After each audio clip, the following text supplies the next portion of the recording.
Welcome back to my channel. Today I filmed an addition to my video about Jaguar X-type front lower control arm replacement. Here I share two very helpful tips, and you can find the main video via the link on the screen and in the description below. In fact, I had to remove the wishbone arm in order to replace the bolt joint and to make wheel camber alignment possible. As you probably know, camber adjustment is not OEM designed on the X-type. However, I added this setup to my car to avoid uneven and excessive tire wear. I noticed that some Volkswagen bolt joints have elongated slots, which allow the bolt joint to move inward and make camber adjustment possible. I didn't dare to cut the Jaguar X-type bolt joint itself, especially since it's a part that needs to be replaced more often.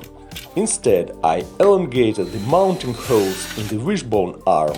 I drilled an extra hole to shift the bolt joint inward, then joined the two holes by filing the control arm. The same I did for the remaining two holes. Fellow X-typers often ask me in the comments how much these bolt joint holes were extended, and in this video I show you the exact measurements. I attached a measuring tape to the holes, and as you can see they are approximately 2 to 2.5 centimeters long.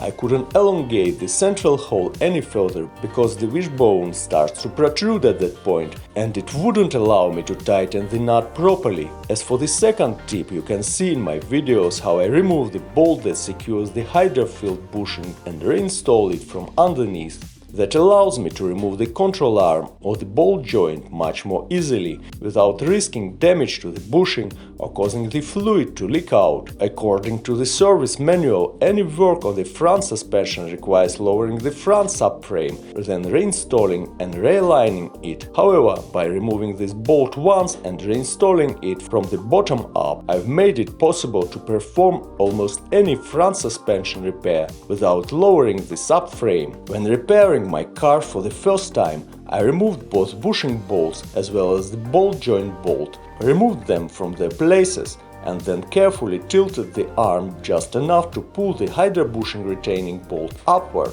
I did scratch the car body slightly while doing this, but I coated the area with anti-rust paint afterward. As an option, I could simply cut the bolt head using a handsaw or a grinder, then install a new bolt from the bottom up. My method allows me to remove the front lower control arm easily. You can see the entire process in details via the link in the description below and on the end screen as well.